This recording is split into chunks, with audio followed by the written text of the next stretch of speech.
Okay, Bismillahirrahmanirrahim. Assalamualaikum warahmatullahi wabarakatuh kepada anda semua para penonton ataupun followers setia tvsufi.com. InsyaAllah pada malam ini kita akan ada satu bual bicara, tajuknya Kayangan versus Marhen. InsyaAllah saya akan perkenalkan kepada semua sebentar sahaja lagi ahli panel kita pada malam ini. Sebelum tu mohon kerjasama semua untuk tag dan share. Jadi kalau di media sosial kita sebelum ni malah masih sekarang mempersoalkan atau memperkatakan, membicarakan berkenaan dengan kayangan, marhen, SOP, ketidakadilan, ketidakketelusan dalam pelaksanaan undang-undang. Jadi malam ini kita bawakan kepada anda panel-panel yang menepati insya-Allah kupasan tajuk yang kita akan kongsikan bersama. Terima kasih juga sekali lagi kepada anda semua kerana sudi memilih tvsufi.com pada waktu ini sebagai siaran ataupun tontonan anda semua. Kayangan versus marhen. Saya kongsikan dahulu beberapa saya ambil perkongsian daripada warganet di media sosial. Berbalik kepada tajuk kita, kayangan. Kayangan ni kita boleh istilahkan sebagai golongan VIP ataupun golongan yang mempunyai autoriti tertentu ataupun golongan yang mempunyai peminat yang lebih ramai berbanding orang-orang kebiasaan. Jadi mereka ini kita letakkan sebagai, kita istilahkan sebagai golongan kayangan. Tak semua, kita kena faham, tak semua golongan kayangan ni dia maknanya tak elok. Ramai di Malaysia ni golongan kayangan yang elok, yang suka mendermanya, suka membantunya, memang ramai. Cuma kita mempersoalkan tentang sesetengah golongan kayangan yang tidak berperwatakan ataupun yang tidak mengamalkan bersesuaian dengan status kayangan tersebut. Versusnya, lawannya adalah marhen. Marhen ni saya pun baru tahu dan saya nak kongsikan kepada semua. Marhen ikut daripada, saya ambil daripada The Patriot dengan Wikipedia. Sebenarnya saya baru tahu marhen ni sebenarnya adalah nama pemuda ataupun nama orang. Kita ingatkan memang dinamakan begitu. Rupanya ada istilah atau ada cerita di sebalik nama marhen. Marhen ni seorang pemuda ataupun seorang petani di Bandung Selatan, Indonesia. Pada zaman ataupun era pemerintahan Bung Karno, mantan Presiden Indonesia Soekarno. Pada waktu itu dia berjalan pergi ke sebuah perkampungan desa dan dia berbicara dengan seorang pemuda ni berkenaan dengan kehidupan dia, macam mana dia hidup, sara keluarga dan sebagainya. Akhir tu ending cerita tersebut, Pak Soekarno ni tanya siapa nama dan pemuda tersebut jawab marhen nama dia. Daripada situlah Pak Soekarno ni mula mengistilahkan rakyat bawahan dengan penggunaan nama marhen. Sehinggalah yang kita duk guna pakai hari ini. Jadi alhamdulillah kita punya viewer sudah bertambah. Jadi sekali lagi saya mohon ataupun kepada semua para penonton tvsufi.com, tag dan share di Facebook anda, di WhatsApp, di apa jua media sosial. Bantu sebarkan seluas mungkin supaya malam ni ramai yang menonton. Dan pada masa yang sama juga saya ambil kesempatan untuk bahawa nak menyatakan kita meraihkan pandangan semua penonton tvsufi.com. Maaf batuk musim-musim Covid ni, tapi tak apa, bebas Covid. Anda boleh bersama kami menerusi media sosial kami. Yang pertama Facebook tvsufi.com, yang kedua IG tvsufi.com, yang ketiga kita ada Twitter @tvsufi. Boleh tengok di screen. Facebook tvsufi.com, Instagram tvsufi.com, yang ketiga Twitter @tvsufi, dan yang terakhir follow kami di YouTube tvsufi.com. Jika ada komen, soalan, anda boleh letakkan sahaja di ruangan komen kami. InsyaAllah di penghujung slot ini, jika berkesempatan ada masa, saya akan bacakan kepada para panelis kita untuk sama-sama kita kupas dan kita bual bicarakan. Tanpa melengahkan masa, saya ingin perkenalkan seorang demi seorang ahli panel kita pada malam ini. Saya kira semua sudah berada di talian. Dipersilakan. untuk bersama-sama dengan para penonton yang telah menyaksikan live kita pada malam ini. Masih belum ada? Adalah. Okay. Assalamualaikum, Datuk. Waalaikumsalam. Alhamdulillah.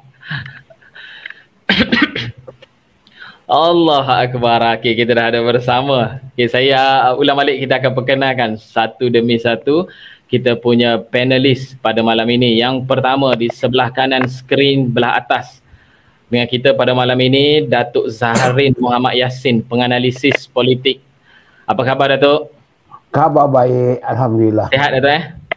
Sihat. Sejak Covid ni bertambah sihat. Alhamdulillah.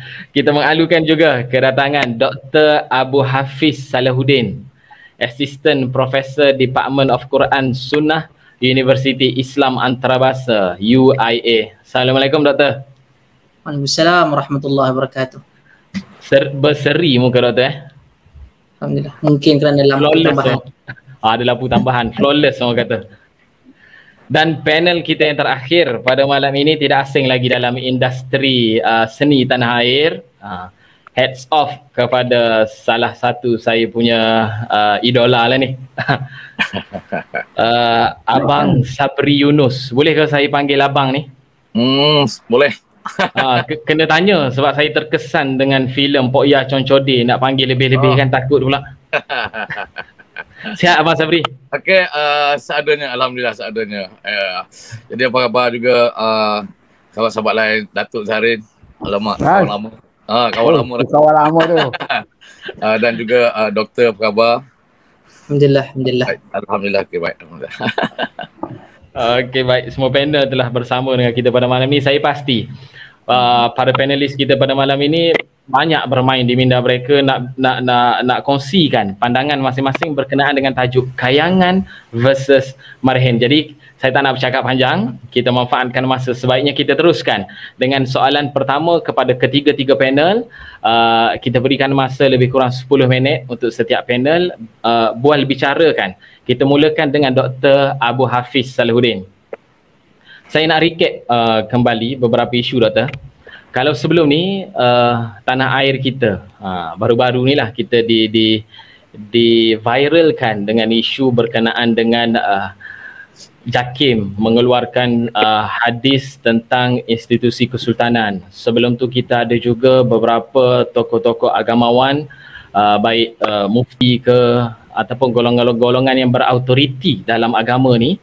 Jadi nak minta komentar Doktor, cara yang paling baik salaman tanpa perbalahan, tanpa keji mengeji antara rakyat dan institusi agama.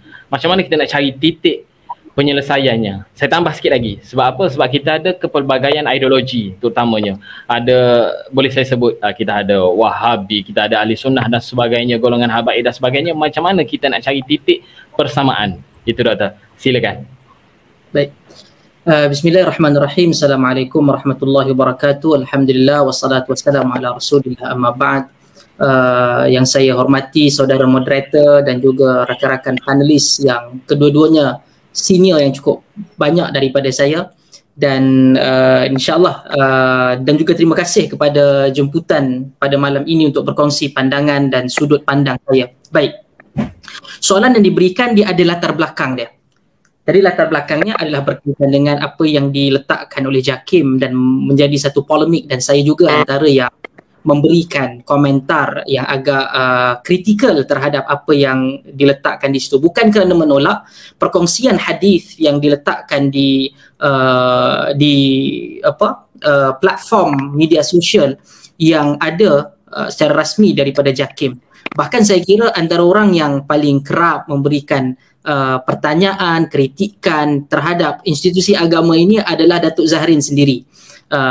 Dan beberapa pandangan, kritikan dan persoalan beliau telah pun membuat sedikit sehingga kan berlaku kepada perubahan-perubahan yang agak signifikan. Baik, ada beberapa benda yang saya kira semua daripada kita tahu. Allah Subhanahu Wa Taala jadikan kita ini berencam, dan tak mungkin untuk kita letakkan satu gaya ataupun warna yang sama. Kerana kepelbagaian itulah yang menjadikan kita indah dan cantik.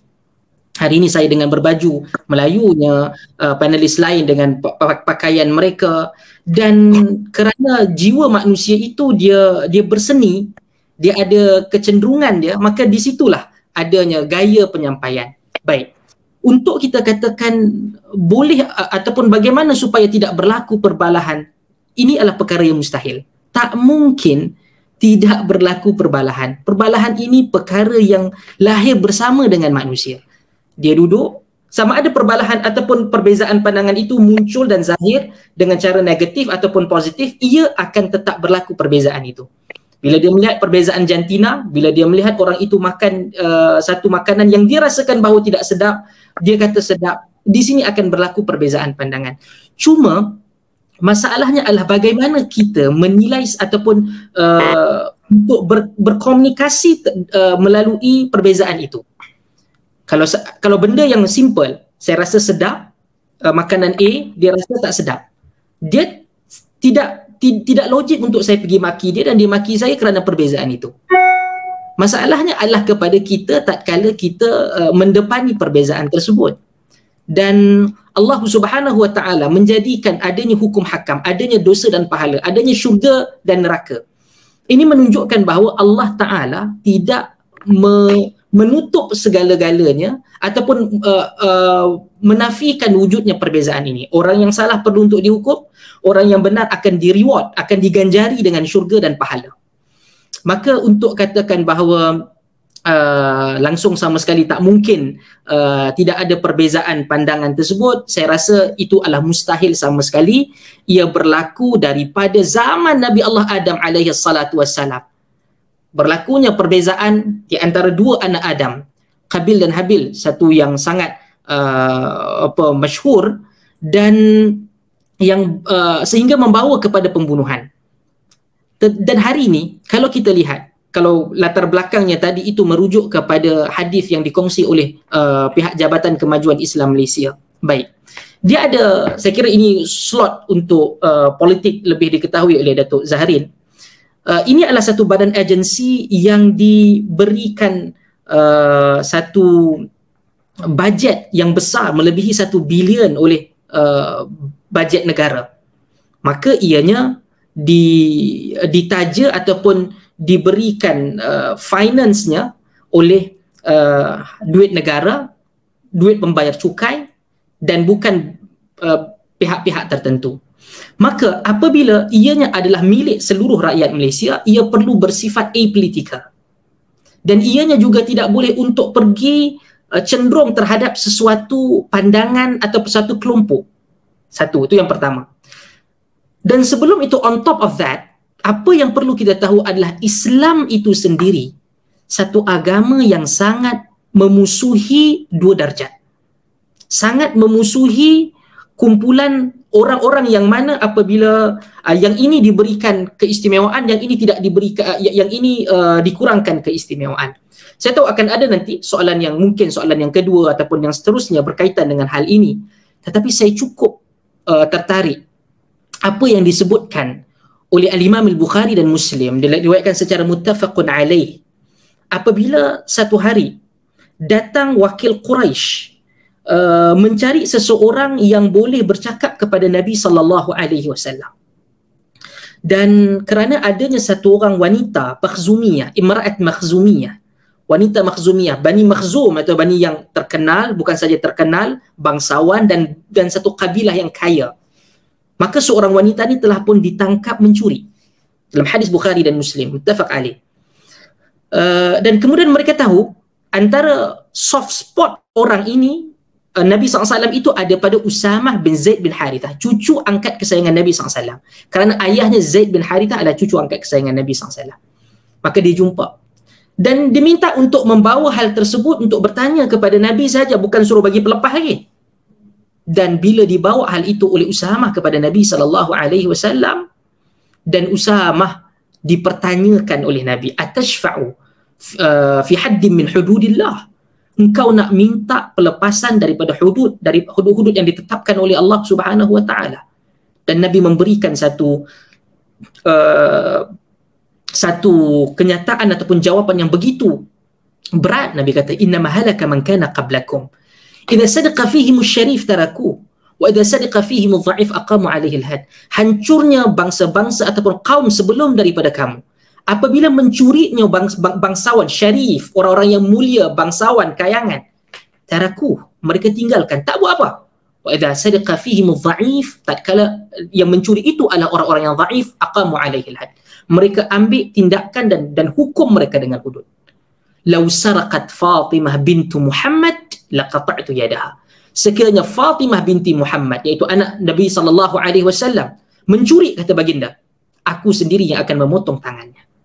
Ini yang apabila persoalan awal tadi, bagaimana untuk kita first, untuk kita bercakap sesama manusia, kita bercakap dengan rakyat marhain, kita bercakap dengan manusia yang mungkin lebih tinggi status sosial dia, orang bangsawan ke, orang guru ke, ataupun pelajar kita ke, kita diwajibkan untuk bercakap dengan perkataan yang baik. Kata Allah Ta'ala, wa qulu linnasi husna, berkatalah kepada manusia dengan perkataan yang baik. Itu asasnya. Nabi SAW menyatakan, innama bu'ithtu liutammima makarimal akhlaq, bahawa aku ini diturunkan, diutuskan untuk menyempurnakan kesempurnaan kemuliaan akhlak. Maka apabila kita nak menulis, apabila kita nak bercakap, hakikatnya sebagai seorang mukmin dan seorang muslim, kita mesti mempunyai satu disiplin bahawa tak boleh maki hamun, tak boleh hina. Kritik boleh, tak ada masalah. Kritik boleh kita berikan. Saya ialah dalam bidang saya adalah bidang hadis, dan juga tetapi dalam PhD saya menulis berkaitan dengan Islamic political thought, pemikiran politik Islam. Maka saya insijam, saya jadikan kebersamaan antara ilmu pengajian Islam itu dengan politik. Maka kita lihat apabila kadang-kala orang kita menggunakan perkataan yang dia tajam tapi dia tak maki hamun, dia bukan hina, dia bertanya dan dia kata, oh yang ni maki. Dah, bukan. Kalau katakan dia guna perkataan buruk, perkataan yang harsh words, ataupun perkataan yang lucah, okey, yang itu kita katakan sebagai maki hamun. Tapi kalau dia bertanya dan di samping adanya satu nilai kelembutan jiwa orang Melayu ni, kadang-kadang dia rasa bahawa bila kena tegur ataupun kena kritik, maka itu adalah satu penghinaan, satu kutukan. Tak. Apatah lagi mereka yang berada pada jawatan-jawatan awam. Mereka mengambil duit rakyat, mengambil duit negara, digajikan. Tatkala dia diberikan persoalan, pertanyaan, kritikan, dia rasa macam, oh ni hina saya. Tak boleh. Yang itu ada sebab asasnya ada asas politik tadilah. Tapi juga kalau tadi moderator sebut ada rencam ideologi. Orang yang mungkin pergi belajar ke Saudi berbeza dengan mereka pergi ke Mesir, mereka pergi ke Sudan, mereka pergi ke Jordan, mereka pergi ke Maghribi, mereka pergi ke lain-lain tempat. Saya datang daripada benar-benar datang daripada pembelajaran pengajian Islam berdasarkan bahasa Arab di Timur, dan kemudian di master saya ke School of Oriental and African Studies, University of London, bertembung antara Timur dan Barat. Ada beberapa pemikiran termasuk dengan falsafah yang saya agak jauh daripadanya kerana saya dalam bidang aliran hadis. Ketika mana saya pergi ke Barat, saya terpaksa, ia merupakan subjek-subjek wajib untuk saya duduki. Akhirnya memang bila kita cenderung pada sesuatu itu, kita akan jauh, ada distance ataupun mungkin salah faham terhadap idea-idea yang berbeza. Bila saya daripada aliran hadis, saya pergi mempelajari falsafah, dan ketika saya menulis PhD, saya pergi mengkaji berkaitan dengan termasuk pilihan raya terutamanya pilpres, pilihan raya presiden di Indonesia, bagaimana penglibatan kumpulan agama Nahdlatul Ulama dan kemudian golongan habaib bertembung dalam ranah politik di sana. Saya terpaksa untuk pergi kepada sosial dan latar belakangnya. Saya lihat akan ada perbezaan, tetapi lebih kepada kurangnya komunikasi. Dan bila tak ada komunikasi, itu yang menyebabkan bahasa yang dipilih itu tidak sesuai, tidak cantik, kan, yang boleh menyebabkan salah faham. Maka asas fondasi yang saya ingin letakkan di sini adalah jadilah manusia, jadilah mukmin, jadilah muslim. sebelum anda menjadi ataupun menyokong mana-mana aliran pemikiran itu. Selama mana kawan itu adalah mukmin ataupun muslim, dia mempunyai hak untuk dilayani dengan baik, mempunyai hak yang diletakkan dalam Quran dan hadis untuk kita bercakap dengan yang baik. Maka tak kisahlah salaman ke, tak kisahlah salaman bersalam ataupun fizikal ketika ini adalah perkara yang dilarang kerana melanggar protokol kesihatan, ataupun nanti bila kita ada hubungan yang baik dan rapat, ataupun mungkinlah pernah berbicara, bersembang, bila kita nak mengkritik, nak memberikan pandangan itu, kita pun tahan perkataan-perkataan yang perlu atau perkataan yang kelajak untuk kita berikan. Maka saya tidak pasti siapa yang menyatakan perkataan ini, tapi bukankah dengan menyapa itu mampu untuk menghilangkan kecurigaan kita terhadap seseorang? Maka perlulah kepada kita mungkin ada sesuatu yang kita panggil sebagai komunikasi yang baik. Itu pandangan saya sebagai orang yang muda. Wallahu a'lam. Terima kasih. Alhamdulillah, saya kira satu kupasan yang menarik. Saya tertarik dengan poin yang doktor sebut tadi, innama bu'istu liutammima makarimal akhlak. Bagaimana Rasulullah itu dia membawa akhlak. Jadi kita ada baki sikit lagi doktor, saya nak tanya terus. Sebab saya takut ke belakang sekejap lagi saya lupa. Kayangan ataupun marhin, dia perlu faham bahawa tata caranya kita boleh simpulkan sebagai adab. Maknanya dalam kita nak menulis, dalam kita nak menegur, perlunya ada adab, tak ada caci maki, kena perbaiki komunikasi. Mungkin doktor nak tambah sikit lagi apa yang saya sebutkan tadi tu supaya lagi orang kata. Begitu doktor. Pertama, yang mungkin saya boleh untuk tambah adalah bagaimana segala yang kita lakukan ada pertimbangannya di akhirat esok. Allah kata apa? Dalam bacaan yang selalu orang Melayu dan kita orang Islam dekat. Al-yawma nakhtimu ala afwahihim wa tukallimuna aydihim wa tashhadu arjuluhum bima kanu yaksibun. Hari ini kata Allah, aku khatamkan, aku tutup, aku habiskan perkhidmatan mulut mereka, afwahim, wa tukallimuna aydihim, dan kami jadikan tangan-tangan mereka berkata, wa tashhadu arjuluhum, dan kaki-kaki mereka bersaksi bima kanu yaksibun. Tangan ini dahulu mungkin kita kata perkataan ataupun tulisan kita, hari ini akan menjadi benda yang berat di hadapan Allah Subhanahu wa taala. Bukan saja kerana kita menulis, tetapi contoh orang nak membaca Quran, orang nak mengetahui agama, dia tak perlu untuk begitu banyak cari untuk adakah yang dia fahami ini benar ataupun adakah ini yang dilarang ataupun yang dibenarkan oleh agama. Dan berat dia akan di hadapan Allah. Allah kata tengok, handphone beli mahal-mahal, tapi akhirnya macam mana? Adakah dimanfaatkan? Yang ini juga adalah satu persoalan. Malaikat belum lagi pencen menulis buruk dan baik, pahala dan dosa kita. Itu yang mungkin yang saya boleh tambah. Baik doktor, terima kasih. Jelas, crystal clear orang kata. Jadi kita teruskan dengan tetamu jemputan kita yang kedua pada malam ini, berasal daripada Kampung Landak, Pekalai Cepa, Abang Sabri Yunus. Saya sebut sedikit yang saya tahu berkenaan dengan Abang Sabri ni. Lebih kurang 40 tahun terlibat dalam industri seni tanah air. Antara keterlibatan awal Abang Sabri ni, saya kira saya masih belum lahir. Sebab saya ni golongan 90-an. Dan kebanyakan penonton TV Sufi juga berlatar belakangkan 30-an, 40-an. Lebih kurang macam tu. Jadi antara yang Abang Sabri terlibat tahun 1985 Tuk Selampit, pentas opera 1989. Lepas tu kita ada Pimai-Pimai Tantu, sitkom komedi terbaik nombor 1 negara tanah air selama 12 tahun. Masya Allah, 1992 sehingga 2004. 3 kali pelakon komedi lelaki popular anugerah bintang popular 93, 96, 2000.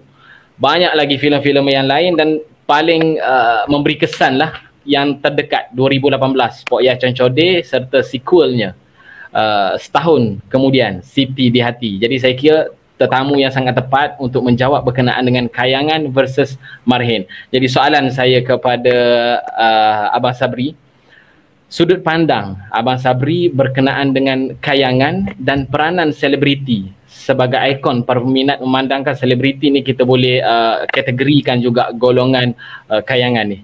Silakan Abang Sabri. Okey, baik. Assalamualaikum warahmatullahi taala wabarakatuh. saya secara pribadinya saya sebenarnya tidak suka perkataan kayangan dan marhain ni kita ucapkan, kita labelkan kepada golongan-golongan, sebab dia menampakkan satu jurang ya. Dan kalau nak kekan artis dikatakan kayangan, saya tak berterima artis kayangan, sebab dalam kalangan artis-artis yang ada di negara kita hari ini, berapa kerat saja yang dilihat sebagai kayangan, berapa kerat saja yang diangkat tinggi oleh peminat-peminat, oleh masyarakat dan juga oleh stesen-stesen TV dan sebagainya. Dan selebihnya adalah artis-artis yang juga merangkak dari bawah, yang saban hari juga berusaha untuk nak mendapatkan kerja dan tempat di dalam industri. Jadi kalau dikatakan artis itu adalah kayangan, pada saya sangat tidak tepat. Sangat tidak tepat. Artis-artis yang dikaitkan dengan kayangan hanya berapa peratus saja. Tak sampai 5% saja daripada keseluruhan artis yang dimasukkan. Artisnya pada saya adalah orang terlibat dalam industri ini sendiri ya. Jadi hanya boleh katakan 5% saja yang dikaitkan, yang dianggap kayangan. Tapi secara perlahan lagi ni kata artis adalah antara kayangan. Jadi itu antara bendanya. Secara peribadi saya tidak melihat ini satu benda yang tepat untuk dilabelkan pada artis secara keseluruhannya. Dan dalam golongan artis kita ni sendiri pun macam kata Dr. Abu Hafiz tadi, macam kalau dalam agama pun kita ada macam-macam ideologi kan, macam-macam mazhab, kita ada 4 mazhab utama dan sebagainya. Dan artis juga ada mazhab-mazhab tersendiri yang mereka pegang sebagai orang kata dia punya dalam perjalanan hidup sebagai artis, ada benda-benda yang dia pegang untuk nak menggerakkan diri dia, nak mengangkat diri dan sebagainya. Ada beberapa yang kita anggap mazhab-mazhab di dalam golongan artis itu sendiri. Dan selain daripada itu juga, artis-artis ni datangnya daripada disiplin-disiplin yang sangat berbeza, pemikiran-pemikiran yang sangat berbeza.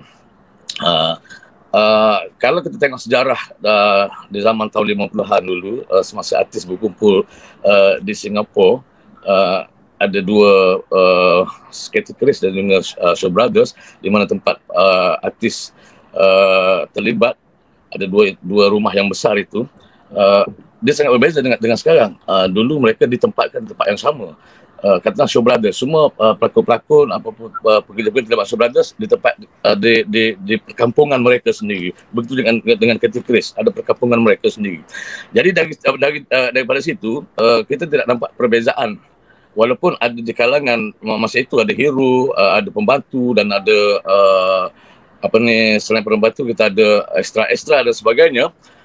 Namun oleh kerana mereka hidup sekampung dan bersama, jadi taraf mereka itu dilihat hanya barangkali pada orang luar, dan di sisi mereka sendiri mereka macam satu keluarga kan, satu keluarga.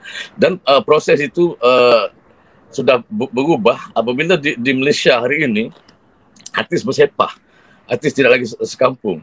Dan ada artis antara artis yang tidak bersama, tidak pernah bersama. Ada antara artis yang pernah bersama tapi tidak pernah mesra.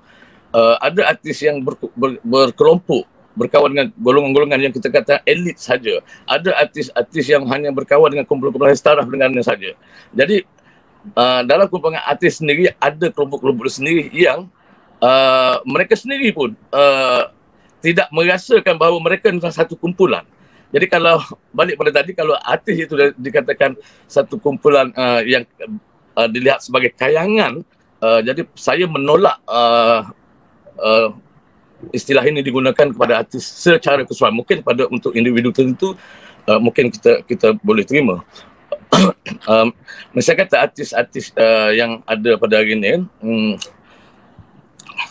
ada setengah-setengah yang datang daripada daripada asas mereka ada teater kan.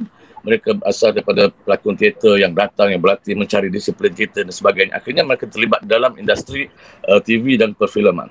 Ada yang datang daripada sekolah.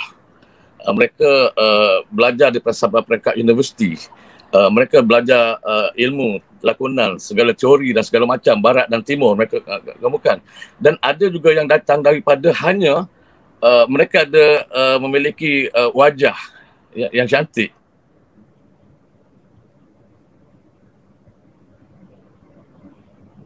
Oleh orang lain, ditolak oleh satu kelompok lain, ditolak oleh stesen TV, diangkat stesen TV.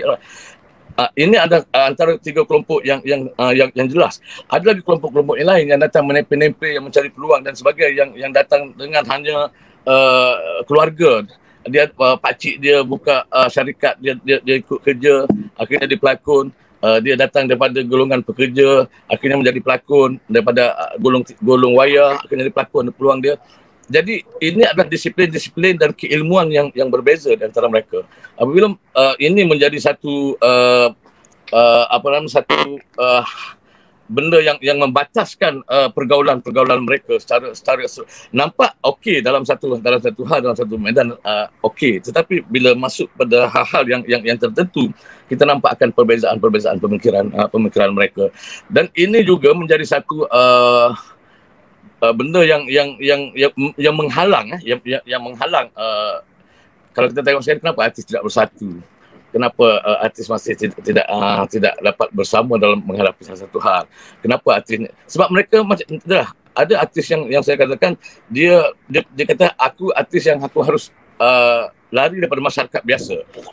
Dalam bahasa yang mudah, kita tidak boleh makan di kedai biasa. Kita ada maruah kita jaga martabat kita sebagai artis. Orang tengok kita. Okay. Ada artis yang pula berfikiran bahawa aku orang biasa, aku hanya kerja saja sebagai artis. Aku harus hidup dalam keadaan yang biasa. Aku harus dekati masyarakat. Aku harus bersama dalam masyarakat. Aku tak ada berbezakan diri aku dengan masyarakat. Jadi ini antara perkara yang kita melihat mazhab yang bukan perpecahan, tapi ini bukan yang bagus, tetapi saya masing-masing ada pegangan dia sendiri dan ada kepercayaan dia sendiri terhadap kepribadian seorang artis itu sendiri. Jadi secara tak langsung, walau apa pun pegangan mereka, walau apa pun yang mereka percaya, tetapi mereka juga harus sedar bahawa mereka menjadi perhatian. Yang jenis ini pun jadi perhatian masyarakat, yang jadi ini pun jadi perhatian masyarakat. Jadi masyarakat memerhatikan mereka, bukan sekadar memerhatikan mereka di dalam kaca TV, di skrin-skrin besar, mereka di pentas-pentas, bukan merhatikan saja watak-watak yang mereka pamerkan di dalam setiap karya, watak-watak yang berbeza, tetapi peribadi mereka juga diperhatikan. Peribadi juga mungkin orang tidak akan terpengaruh dengan kehidupan mereka secara pribadi. Kemungkinan kita katakan karya-karya mereka, watak-watak mereka akan dipengaruhi kepada masyarakat, betul mempengaruhi masyarakat. Tetapi yang ini walaupun tidak mempengaruhi, tetapi mereka diperhatikan. Segala tindak tanduk mereka, segala kerja mereka, apa yang mereka tuturkan, apa yang mereka buatkan akan jadi diperhatikan dan dinilai oleh masyarakat itu sendiri. Jadi dalam istilah itu yang dikatakan artis menjadi idola kepada masyarakat. Walaupun artis itu sendiri sebenarnya saya percaya ada di antaranya yang tidak pernah berfikir aku nak menjadi idola dan ataupun jangan jadikan aku idola. Tetapi ada artis yang mengatakan dia ingin menjadi idola sebab ada setengah artis kita tengok dia mengambil peluang dalam dunia artis untuk menjadi orang lain. Ada artis yang masuk dalam artis kerana kecintaan dia pada seninya yang sangat menebal dalam diri dia, kepercayaan kepada seni, kepada apa yang dia nak menjadikan seni itu sebagai satu bahan atau wahana dia kepada masyarakat dan sebagainya, satu perjuangan dia. Tetapi ada yang menggunakan istilah ni, kita katakan batu loncatan. Dia duduk dalam dunia artis sekitar setahun 2 tahun, dia akan cari perniagaannya, dia akan mencari kedudukannya yang lebih besar dalam dunia artis. Artinya dia menggunakan ruang dalam industri ini untuk benda yang lain. Sebab dia tahu industri ini boleh mengembangkan di benda lain. Jadi yang terlibat dalam dunia artis ini kita boleh lihat ada 2 kelompok. kelompok yang memang kecintaan daripada seni, yang memperjuangkan seni habis-habisan dan percaya kepada seni sangat penting dalam kehidupan tamadun manusia. Dan ada satu kelompok lagi yang percaya bahawa seni ini sebenarnya adalah dia tidak boleh berada jauh dalam seni. Dia tidak, walaupun dia dilihat hebat hari ini, dia dipuja hebat, tapi dia tahu dia tidak mampu bertahan lama kerana dia tidak mempunyai dasar ataupun akar yang kukuh dalam seni. Dia masuk dalam seni sebagai satu batu loncatan ataupun dengan mempamerkan hanya sifat-sifat luaran, fizikal, mekanikal saja. Tapi jiwa dia tidak boleh bertahan lama dalam industri seni ini. Jadi itulah di antaranya yang kalau kita dapat lihatkan hari ini, bahawa ada artis-artis yang kita katakan dia sudah menjadi idola masyarakat, sudah menjadi diistilahkan sebagai kayangan tadi.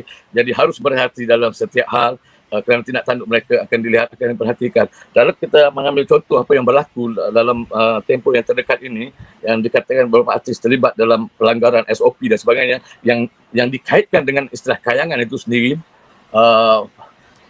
pada saya, dalam keadaan sekarang ni, dalam keadaan rakyat yang cukup tak selesa, rakyat yang cukup tertekan, rakyat bukan benci kepada mereka, rakyat bukan tak suka kepada mereka, rakyat meminat mereka. Tapi dalam keadaan sekarang, apabila aku rakyat biasa tertekan, tiba-tiba kau boleh, apa hal ni? Jadi itu timbul isu. Selama ni aku sayang kau, aku sanjung, apa siap kau buat. Tapi ini tak boleh jadi ni, sebab kau tak bersama dengan aku. Jadi sampai ke peringkat macam tu, masyarakat boleh terasa. Bukan artinya masyarakat sudah mula memusuhi artis. Tidak begitu. Itulah yang balik kepada kita katakan tadi, bahawa artis selalu dipandang, dilihat oleh masyarakat. Walaupun kita tidak berfikir kita akan menjadi idola, kita tidak akan menjadi satu sosok yang akan diberi perhatian, tetapi percayalah, mau tidak mau kita akan diperhatikan dan diberi perhatian. Sama saja dengan orang agama, sama dengan orang politik. Di dalam Malaysia, dalam konteks Malaysia hari ini, orang agama, orang politik, artis akan menjadi perhatian, dan bila-bila masa saja akan dilepaskan panah ke arah mereka. Okey, jadi saya setakat itu dulu. Mungkin boleh soalan yang lain. Okey, baik Abang Sabri. Satu istilah cukup baik. Apa pun saya minta maaf lah menjustifikasikan penggunaan istilah tu. Memang betul lah. Abang Sabri ni memang idola saya, sungguh lah. Saya ada soalan, tapi saya letak soalan yang kedua nanti. Okey, baik. Okay, baik, kita teruskan dengan tetamu ketiga kita. Orang yang sangat kita hormati, Datuk Zaharin Muhammad Yassin.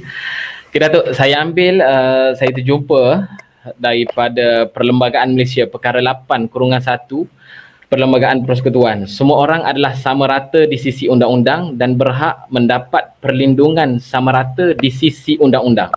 Jadi Datuk, istilah double standard kepada para pemimpin, kepada YB dan sebagainya, Datuk, mohon komentar ataupun pencerahan daripada Datuk. Assalamualaikum warahmatullahi wabarakatuh. Saudara moderator, sahabat saya Dr. Sabri, saudara Sabri dan juga Dr. Apa yang hadir pada malam ini, kita membincangkan satu topik yang menjadi kegelisahan rakyat. Sebelum saya bercakap panjang, saya nak jelaskan daripada pemerhatian dan pengetahuan saya.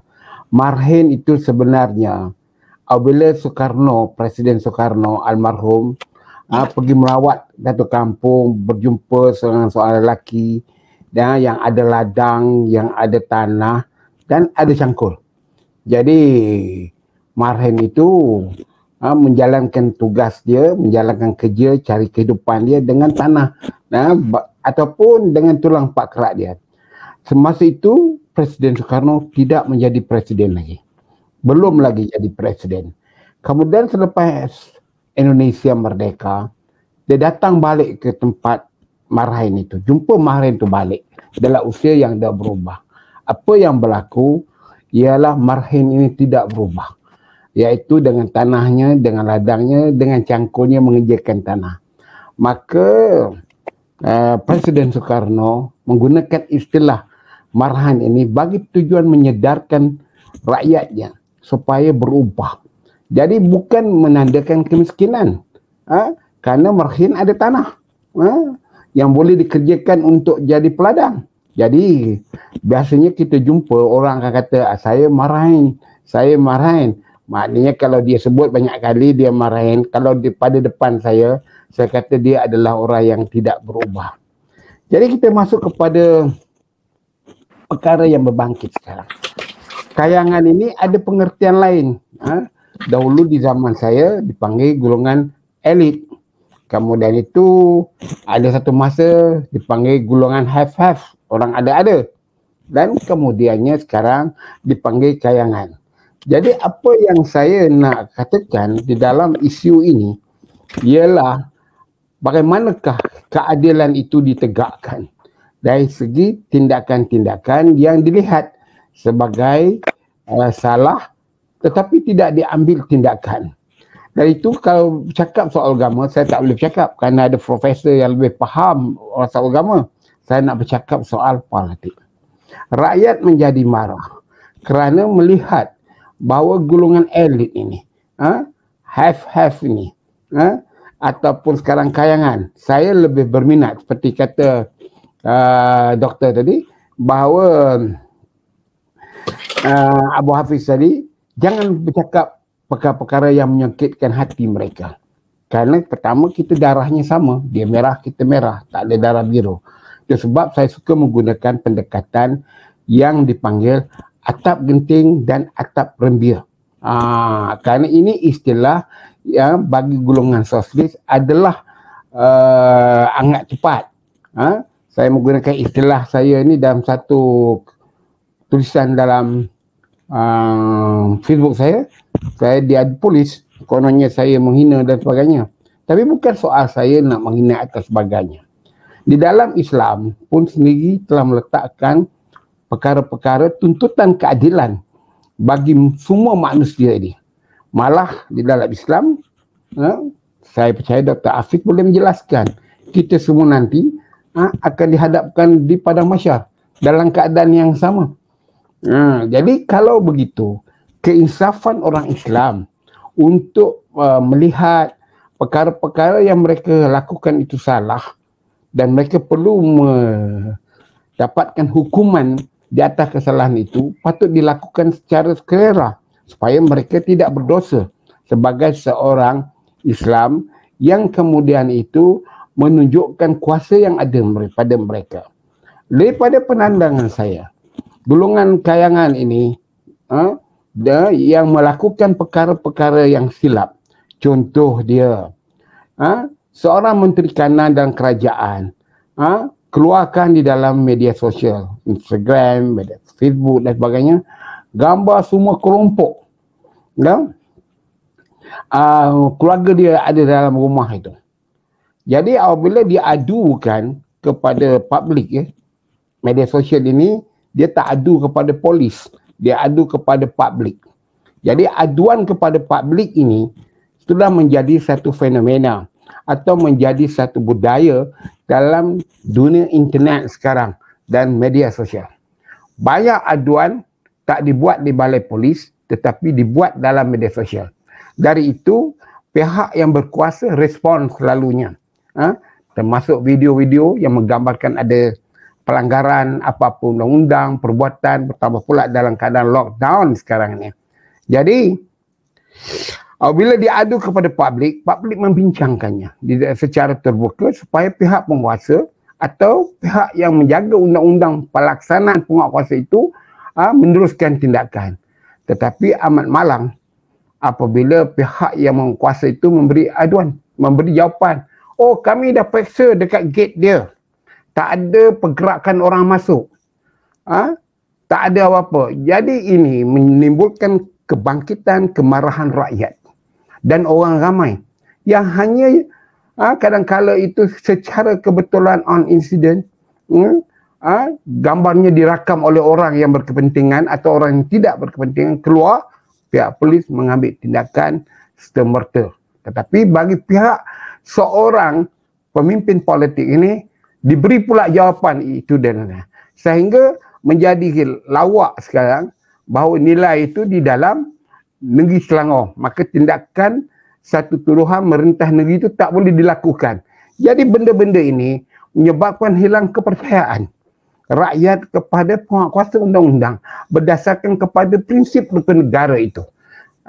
Iaitu kita kena meletakkan undang-undang itu kedaulatannya, kedaulatan undang-undang.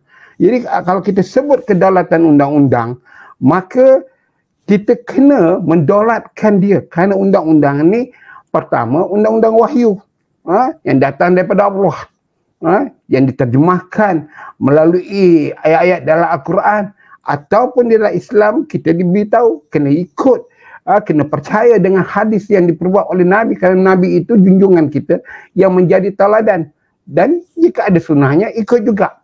Jadi soal inilah yang menjadi kemarahan rakyat sekarang terhadap sistem kedaulatan undang-undang itu sendiri.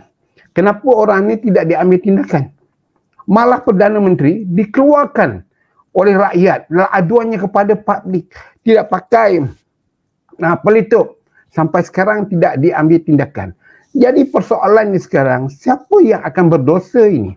Kerana tidak melaksanakan kehendak. Pertamanya dari segi agamanya. Yang seperti dikatakan oleh Dr. Abu Hafiz tadi. Kalau Fatimah mencuri pun aku potong tangan dia. Aku yang memotong, bukan orang lain. Anak nak kena kena tangan jadi kudung. Begitu. Jadi kedaulatan undang-undang itu jika tidak ditegakkan, kita pula sebagai pemimpin mencampuri urusan penguatkuasa. Dengan satu kau kita, ini ada satu benda tu, you tolong ngat macam mana nak buat, janganlah dakwa. Selesaikanlah atau you jawablah.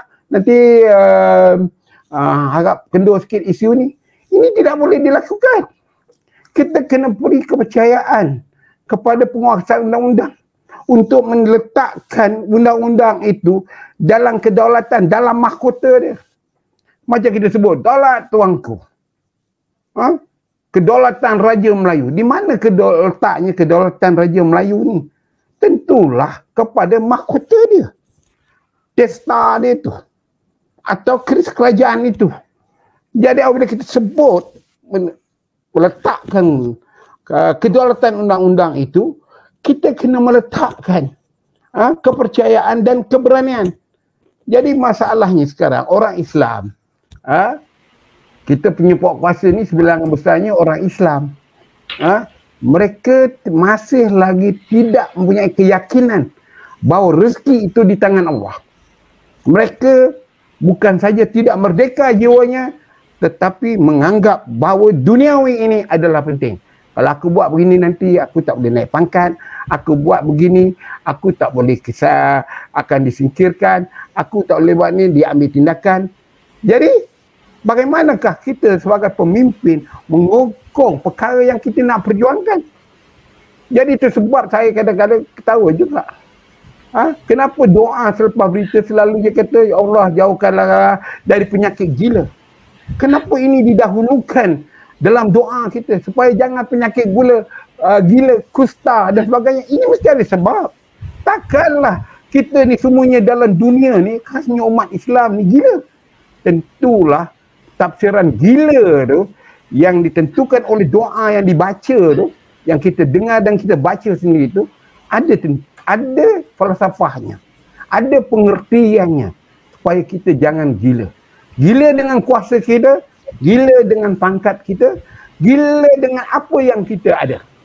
Jadi soal yang berbangkit sekarang, saudara moderator, kita jangan jadikan rakyat ini dalam dua siri, iaitu atap genting dan atap rembia.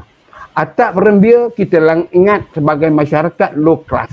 Seolah low class punya masyarakat ini tidak perlu untuk dikapankan. Tak ada fardu kifayah kita terhadap mereka. Tetapi kalau rumah genting, itu ada fardu kifayah kita. Kita kena melawat, kita kena kapankan. Ini tak betul. Pemikiran ini mesti diubah. Bukan saja kepada penguatkuasa, kepada kita yang melakukan tindakan-tindakan yang menyalah itu. Kita menerima. Kerana kita kena berhujah bahawa adakah itu kecuaian kita ataupun memang sengaja kita nak melakukan akan atas sifat kita ada kuasa. Aku seorang yang hebat, menteri kanan. Aku panggil anak bini aku, berhimpun dengan anak 30 orang, bersalam-salam hari raya. Dan siapa nak ambil tindakan pada aku? Aku Perdana Menteri, aku tak pakai pelitup. Siapa yang nak ambil tindakan kepada aku? Ini betul lah yang dikatakan tadi. Inilah yang akan merosakkan negara bangsa ini di masa depan. Sekian hujah pertama saya. Baik, terima kasih Datuk. Huish. Dia menjawab banyak aspek tu, kena pada marhemnya, kena pada pemimpinnya, kena pada penguatkuasanya. Allah Akbar. Ada soalan juga saya save untuk next round. Okay, kita teruskan dengan sesi kedua. Sesi kedua ni kita provide lebih kurang 8 minit untuk setiap tetamu jabatan kita. Okay. Saya teruskan dengan yang pertama, Dr. Abu Hafiz. Tadi doktor ada sebut berkenaan dengan adab, akhlak, kepelbagaian, ideologi. Jadi doktor, tanggungjawab sebenar pemimpin dan juga tanggungjawab rakyat marhen untuk mengharmonikan negara supaya mencakupi semua benda yang dibicarakan oleh doktor tadi. Silakan doktor. Apabila dalam membentuk sebuah negara, siapa pun yang belajar asas dalam politik akan melihat pembentukan negara itu sekurang-kurangnya mempunyai 3 unsur. Sekurang-kurangnya, dia mungkin lebih banyak. Sekurang-kurangnya 3 unsur. Unsur yang pertama adalah kerajaan. Unsur yang kedua adalah rakyat. Unsur ketiga adalah teritori ataupun kawasan. Ia mesti wujud ketiga-tiganya secara serentak. Ia tak boleh ada kerajaan, tak ada rakyat, tak ada tempat. Dia tak boleh ada rakyat, tak ada tempat dan tidak ada kerajaan. Ia mesti ada. Dan kalau ada kerajaan, ada rakyat tapi tak ada tempat untuk dia takbir, pun tak jadi. Maka ia perlu hadir secara serentak. Sekurang-kurangnya 3 unsur ini. Unsur kerajaan, unsur rakyat dan juga unsur kawasan tanah ataupun teritori yang ada. Baik. Maka tak mungkin apabila kita mentadbir ini segalanya diletakkan kepada kerajaan dan rakyat tidak difikirkan apa-apa. Juga tidak boleh apabila rakyat membuat undang-undangnya sendiri dan kerajaan itu tidak dihormati, dan ia perlu two-way communication. Ia perlu kerajaan yang baik kepada rakyat dan rakyat taat dan baik kepada kerajaan.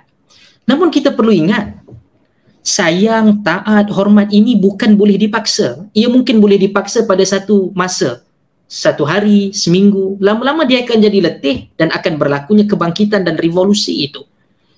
Maka apabila di dalam sebuah negara, ketika mana Nabi SAW masuk sampai ke Madinah, Nabi masuk, Nabi antara perkataan yang disebutkan oleh para sahabah, yang mana Hatim ibn seorang yang kemudian masuk ke dalam sahabah yang agak senior daripada Yahudi dan kemudian dia masuk Islam, yang mana dia menyatakan bahawa perkataan pertama yang aku dengar dan lihat pada muka baginda Nabi SAW, ini bukan muka penipu.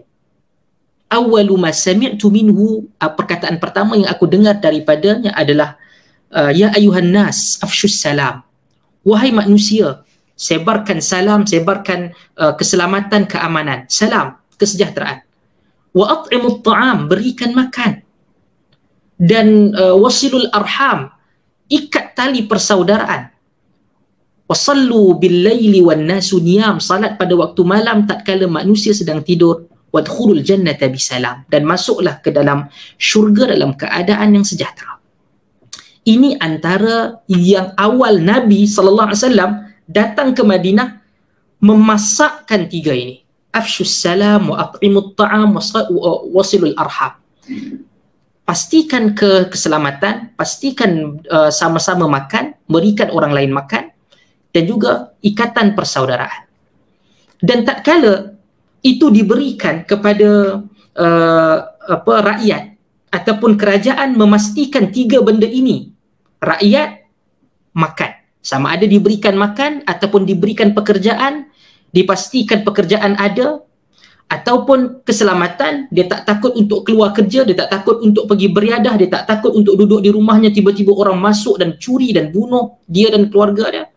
Dan dia merasa duduk di situ, okey, dia ada yang ini jiran aku, yang itu saudara mara aku, yang ini sahabat aku.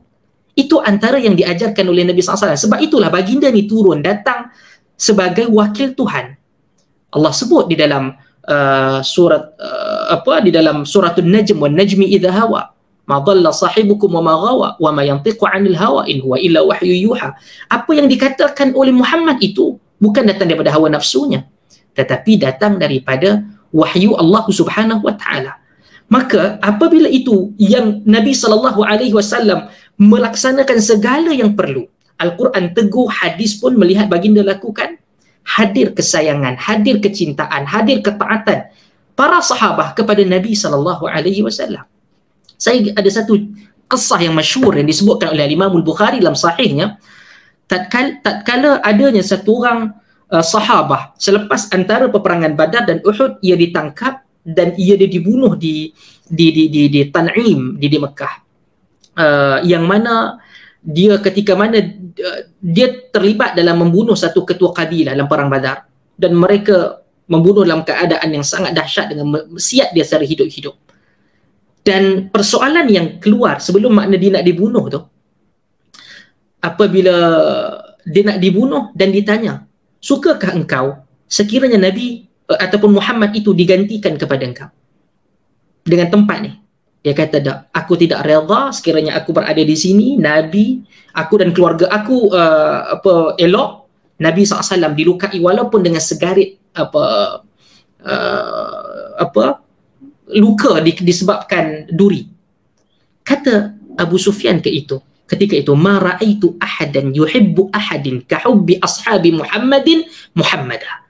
Aku tak pernah melihat seseorang yang dicintai oleh para sahabatnya melebihi daripada kecintaan sahabat Muhammad kepada Muhammad. Kerana apa? Ini yang saya bukan nak sebutkan itu secara itu ada secara syahid. Yang saya nak bagi tahu adalah tatkala Nabi lapar, tatkala para sahabat lapar, Nabi SAW lapar sekali. Tatkala Nabi SAW bersiap sedia untuk masuk peperangan, para sahabat siap siaga, Nabi ada di situ. Ketika Nabi susah, mereka susah. Ketika mereka susah, Nabi susah. Mereka lapar, Nabi lapar. Maka sebab itu mereka rasa bahawa Nabi sebahagian daripada mereka, dan Nabi merasakan baginda itu sebagai pemimpin sebahagian daripada mereka. Dan ini yang berlaku. Saya cukup tertarik apa yang disebutkan oleh kedua-dua sahabat panel sebentar tadi, terutama perkara yang disebutkan oleh Datuk Zahrin. Apa yang ada pada hari ini adalah apabila disebutkan kayangan ke ataupun disebutkan elitis ke ataupun siapa sekalipun, sama ada kita suka ataupun tidak, kelompok orang-orang watak-watak satu ataupun dua ini akhirnya yang berlaku, mereka telah pun diangkat, mereka telah pun dijadikan sebagai watak-watak yang telah dilihat diberikan keistimewaan tertentu.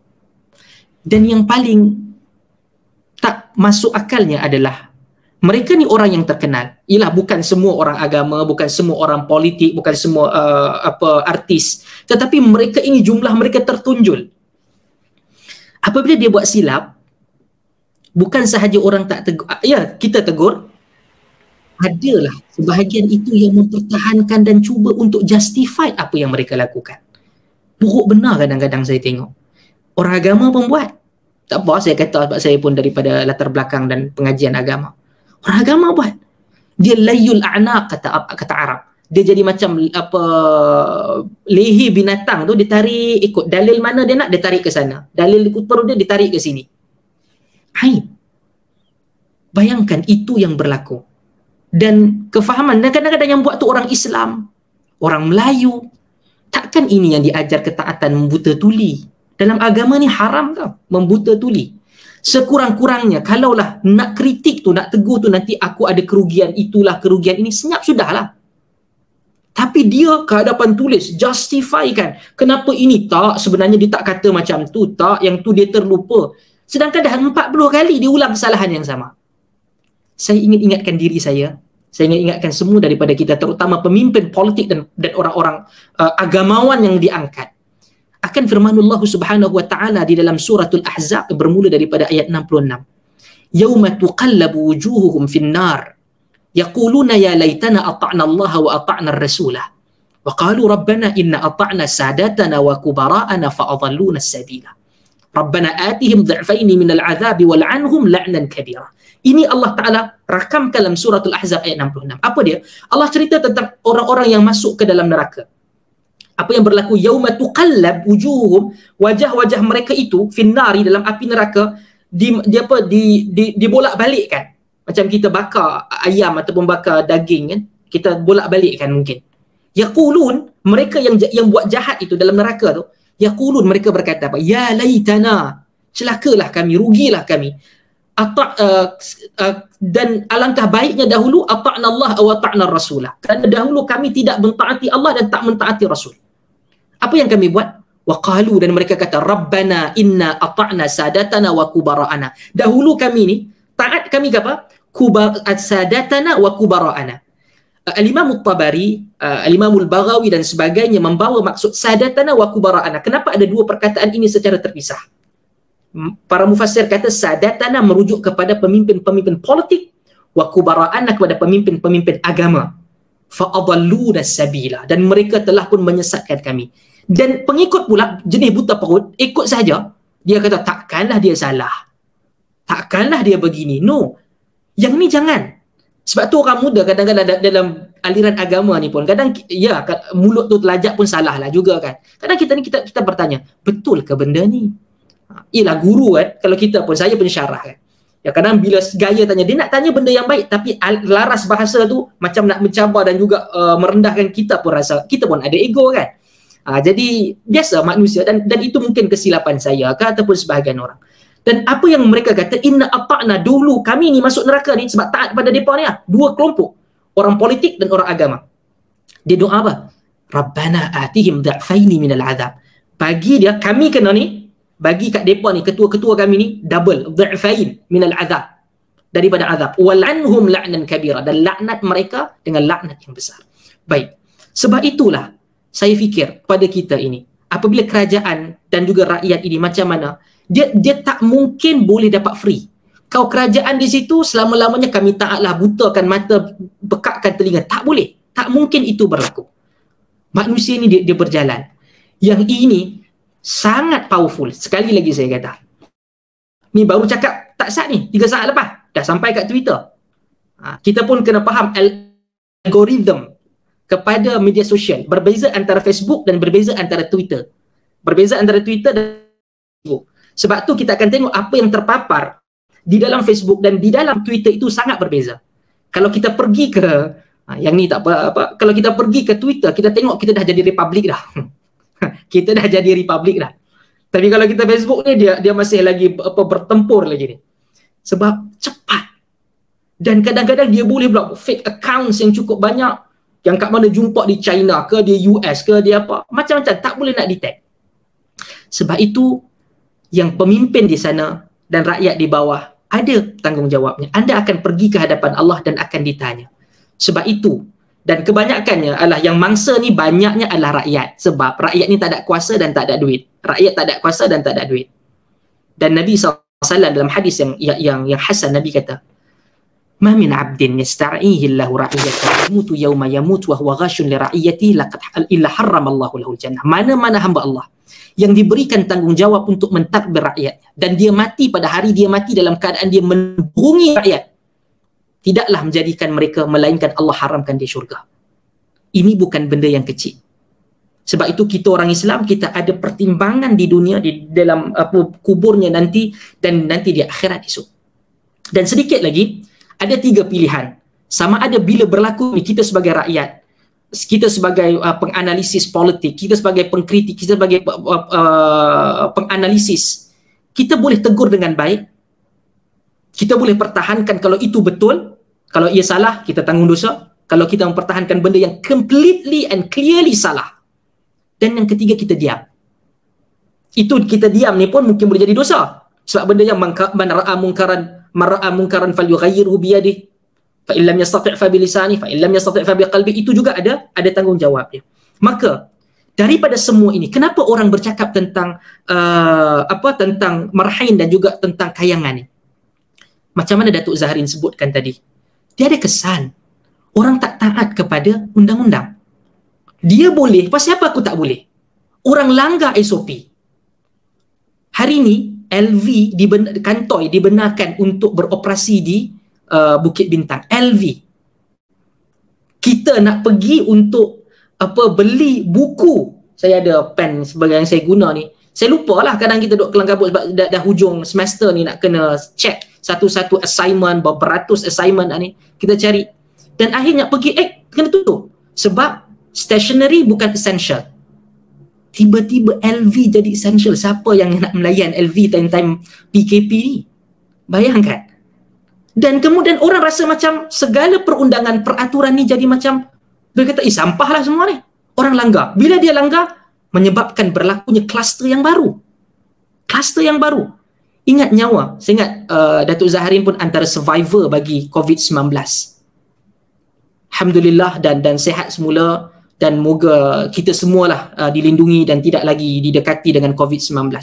Tapi saya ada kawan, saya ada rakan yang sedang bertarung di ICU. Bayangkan, ini nyawa. Ini nyawa. Kadang-kadang kita rasa macam benda ni kecil, kayangan ini, dah. Ia menyibatkan nyawa. Kata Allah Ta'ala dalam suratul Ma'idah, "Man qatala nafsan bighairi nafsin aw fasadin fil ardi faka'annama qatala an-nasa jami'a." Siapa yang bunuh satu nyawa atau membuat kerosakan atas muka bumi, dosa dia tanggung walaupun satu nyawa, dia seperti dosa dia membunuh seluruh manusiaan, kata Allah Ta'ala. Dia berkai. Isu vaksin kalau nak katalah sikit lah. Kan, isu vaksin. Dia mungkin kalau katakan kena first jab, dia dapat dos. Oleh kerana kita bincang tentang vaksin ini Oktober 2020, orang lain di Indonesia, di Bandung telah pun buat kerjasama dengan Sinovac di China, dan mereka telah pun dipuji semalam, WHO puji Indonesia. Apa yang berlaku adalah kalau dia dapat jab tu, ketika mana dia kena positif COVID-19, dia tak perlu sampai masuk ke ICU, bertarung sampai penuh dengan penuh dengan dia berkata macam glue di dalam lung ni. Kan?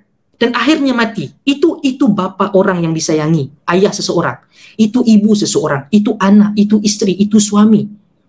Nyawa manusia ni bukan main-main. We are not joking here. Sebab tu apabila, bayangkan, sama ada dia mati kerana COVID ataupun dia mati kerana masalah mental, dia tekanan. Orang bunuh tengah-tengah pavilion. Orang bunuh diri tengah-tengah OU. Ini bukan, is not a, dan polis pun sebut ketika mana bekas ketua polis negara sebut ketika perpisahan, dia kata mereka tidak membongkarkan jumlah disebabkan COVID. Sebab itu akan menyebabkan keriuhan ke, kericuhan ke. Tapi ini berlaku, ini nyawa. Nyawa ini bila dia mati, dia tak akan datang balik.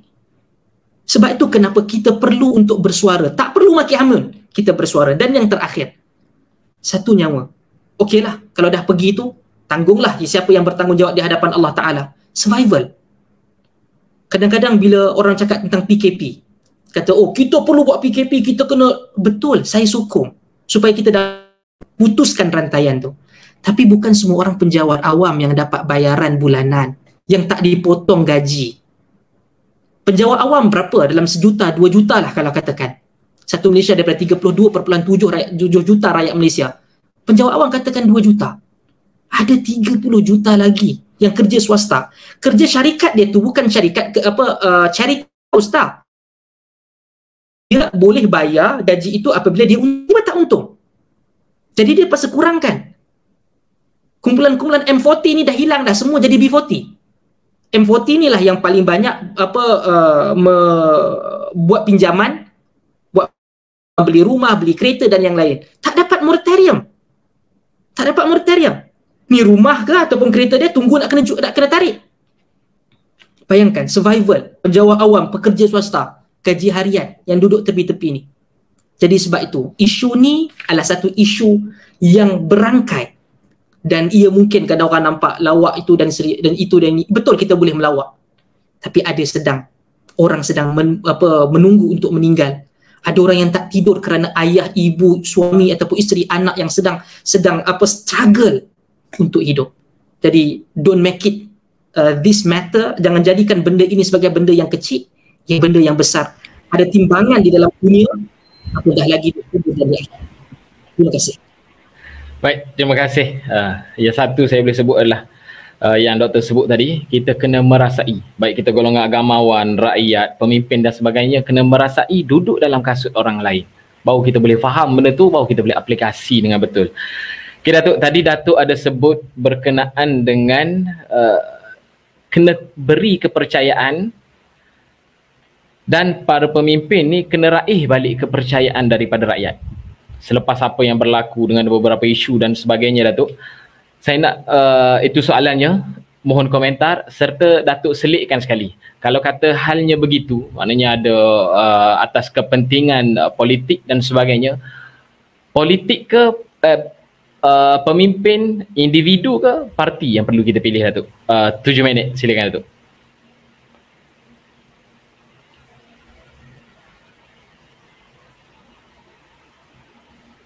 Agak menarik sebagai seorang Islam, sepatah ayat untuk dakwah ataupun pencerahan kita akan dengar, itu menambahkan ilmu.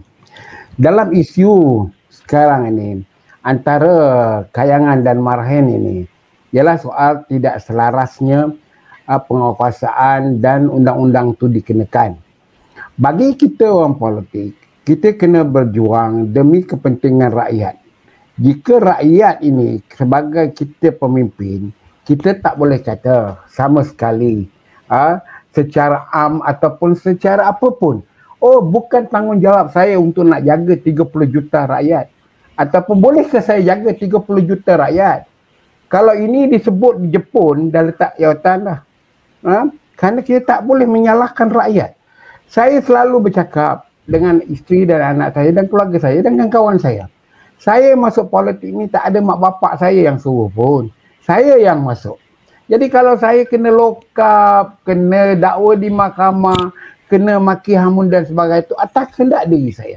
Bukan kerana mak bapak saya suruh. Jadi soalnya kalau kita jadi pemimpin utama, kita bercakap yang menyakitkan hati rakyat, sehingga boleh berkata, tak apalah nak kata saya bodoh, saya boleh terima. Mana boleh pemimpin dikata oleh rakyat bodoh? Patutnya kita berkata kepada rakyat, harap tuan-tuan jangan anggap kami di sini kurang pengetahuan, tidak buat sesuatu. Jadi kalau kita tengok percakapan pemimpin utama ini langsung tidak ada motivasi. Itu sebab saya kata tadi, doa dah dipasang lebih pada setahun lebih, tapi keberkesannya ini tidak apa. Kerana kita sebagai pemimpin, telah disebutkan, Dr. Abu Hafiz boleh menjelaskan lebih tepat lagi. Kata Nabi, bahawa dalam badan manusia itu ada segumpal daging. Kalau daging dia baik, baiklah, iaitu hati. Kita berkhidmat ini untuk berjuang. Kita diangkat jadi khalifah. Macam saya khalifah yang paling kecil, paling rendah sekali, ketua cawangan. Parti politik bernama UMNO. Saya ada 250 orang ahli. Kerisauan saya dalam keadaan lockdown ini, seperti mereka ni anak beranak saya. Saya fikir bagaimana nak diberi bantuan, bagaimana dapat bakul makanan. Saya gunakan sedara mana kebolehan saya mendekati orang-orang yang dermawan untuk membantu rakyat saya ataupun penyokong parti saya yang saya jadi ketua. Tetapi pemimpin sekarang ni berdolah dalik dalam isu menentukan tanggungjawabnya. Kalau kita lihat apa yang dikatakan sekarang ni, umpamanya kontroversi terhadap vaksin ni, saya dah masuk satu. Adakah kita melihat, boleh kita baca atau dengar di dalam media sosial ada orang telah disuntik, tapi ada tidak kita dengar bahawa jawapan kepada sebab kematian selepas suntikan? Kalau 32 juta rakyat, kemudian itu ada mati dalam 5 orang, 6 orang, itu normal. Kerana mati ini bukan kerja kita, kerja Allah. Jadi sudah ditakdirkan lepas suntik 2 minggu, 3 minggu, 3 hari ke, 2 hari ke, tadi saya terima mesej, semalam suntik, hari ini mati. Itu kerana ajalnya. Kita ini mesti menjadi pemimpin yang memegang betul rukun iman. Masalahnya sekarang pemimpin-pemimpin politik yang beragama Islam ya tidak memegang konsep pemimpin yang beriman. Malah seorang ketua parti yang mempunyai ciri agama, kuat agama dia, ulama besar dipanggil, malah digelarkan tuan guru, menulis dalam tulisannya mengatakannya seolah-olah menutup membocorkan lubang kapal. Ini apakah benda ya di dalam Islam? Kalau kita memperalatkan agama kita untuk tidak bersikap rasional, kita akui bahawa ada benda yang salah berlaku. Itu sebab saya selalu katakan, kes yang berlaku itu kecuaian manusia. Jadi kecuaian manusia ini ada yang kita tak boleh salahkan kerajaan. Macam juga vaksin ini. Jadi kalaulah lepas suntik 3-4 hari padam atau meninggal dunia, itu bukan salah kerajaan. Itu sudah ditakdirkan, ditentu. Daripada awal kita dibentuk menjadi rahim dalam ibu kita dan jadi manusia lepas itu, sudah ketentuan bila masanya kita akan meninggalkan dunia ini ke alam barzakh. Jadi inilah yang saya nak kata, bahawa dalam keadaan kayangan Visus Marhain ini bukan saja dari segi undang-undang, kayangan ini juga tidak mengambil berat soal masyarakat Marhain ini. Contohnya lah, saya selalu memberitahu kepada jawatankuasa cawangan saya, perlu bantu rakyat, orang ramai.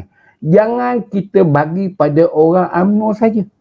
Bagi juga walaupun dia menyokong PKR ke, menyokong DAP ke, bagilah bantuan. Dan kita daftarkan dan respon cepat masalah mereka. Kerana saya duduk menjadi ketua di rumah pangsa. Walaupun saya tidak tinggal di situ, tetapi itulah dia. Dan saya orang kayangan, duduk di rumah apa dipanggil? Hometown. Rumah 4 tingkat, 2 di atas lain, 2 di bawah. Duduk bernama Villa Laman Tasik. Mana saya orang kayangan. Tetapi saya insaf. Ketua cawangan saya ambil. Tapi saya tidak menjalankan tanggungjawab. Maknanya saya berdosa di hadapan Tuhan. Itu sebab saya cakap dengan kawan-kawan. Antara apa yang menyelamatkan saya daripada COVID, 5 hari di ICU, 16 di ward, 21 hari, ialah apa yang saya lakukan itu, saya bertanggungjawab dan ada pahala yang dibagi oleh Allah waktu saya hidup. Ini dengan memanjangkan usia saya. Sekarang saya tengok banyak kawan-kawan saya meninggal dunia yang saya kenal. Itu sebab saya nak bagi tahu dengan moderator. Kita di kayangan ini juga ada peranan kita. Walaupun kita bukan orang politik, orang meniaga. Kita juga ada tanggungjawab kepada golongan Marhain. Itu sebab orang yang berada di atap genting, kita kena insaf. Insaf. Maksud saya insaf itu, apabila kita makan itu, kita fikirkanlah juga rakyat tu ada makan ke tidak. Jadi kalau you bertengok dalam media sosial, buka Facebook, buka kumpulan WhatsApp, ada orang miskin, kamu baca saja campur tindakan apa-apa, tak boleh. Kamu mesti ada. Jadi masalah yang berlaku sekarang, adakah orang kayangan ini tidak mempunyai pendidikan Islam yang mencukupi? Atau orang Marhain ini memang dia nak susah, memang dia menderitakan diri dia jadi susah. Jadi sebab tuan-tuan dan puan-puan, pendengar semua, kita bincang sekarang ni, tidak ada pelagaan antara Marhain dengan kayangan. Tetapi Marhain bangun memberontak. Kemarahan mereka ialah kerana kayangan ini dilihat sebagai tidak pedulikan mereka. Contohnya lah, berapa banyak orang kayangan yang bukan orang politik membuat satu union, mereka bentuk, menyumbang 3-4 ribu satu orang, ada terkumpul 50 ribu, sedekahkan kepada orang yang memerlukan. Tak ada. Kalau tidak menggunakan parti politik dan tak dapat nama, tak buat kerja.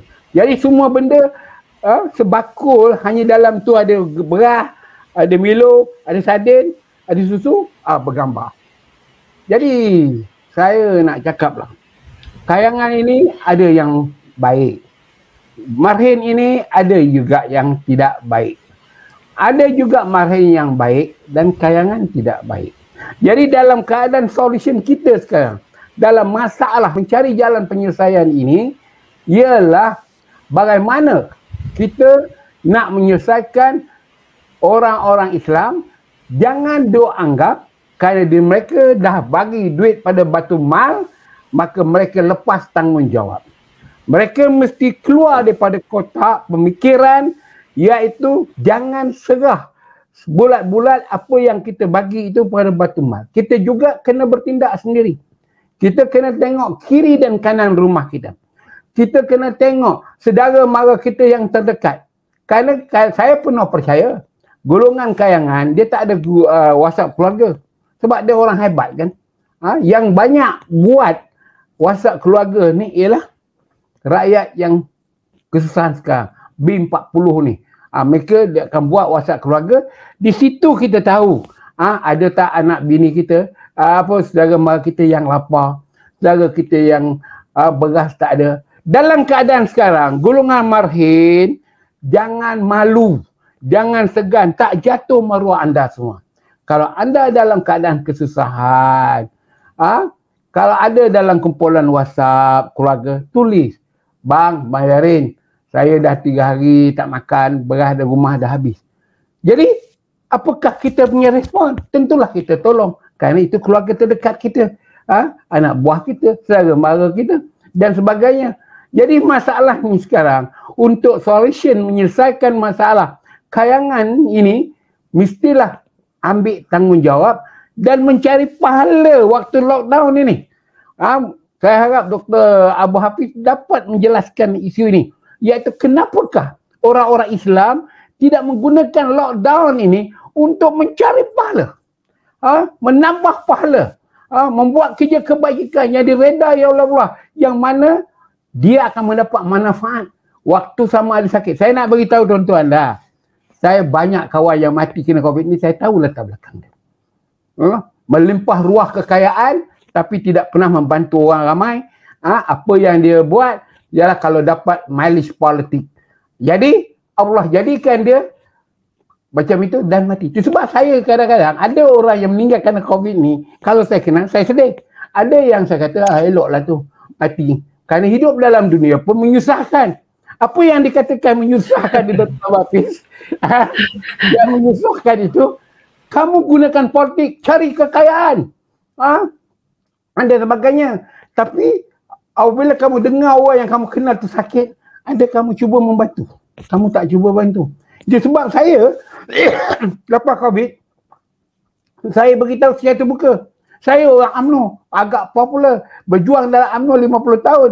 Apabila saya kena COVID, tak ada siapa pun peduli.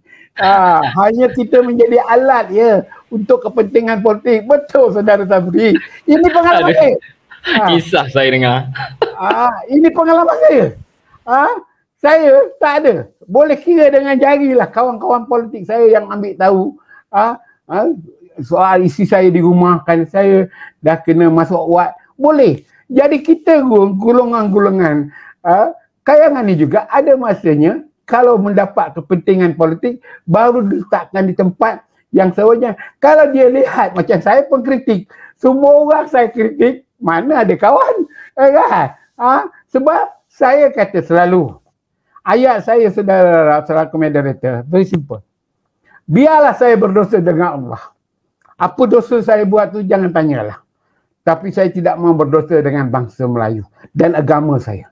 Kalau saya berdosa dengan Allah, saya boleh taubat. Itu boleh minta ampun. Betul tak Dr. Abu Hafiz? Tetapi kalau saya berdosa kepada bangsa Melayu, saya hendakkan jawatan, saya hendakkan pangkat, saya hendak jadi ketua UMNO cawangan, saya nak jadi menteri, saya nak jadi ahli parlimen, tetapi saya tidak buat sesuatu. Itu sebab di kalangan mereka itu, mereka tidak pernah insaf dan muhasabah diri. Kenapa anak aku jadi begini? Kenapa orang lain tak jadi? Kenapa tiba-tiba muka aku kasar, murung? Itu yang saya contoh ya. Dulu hebat.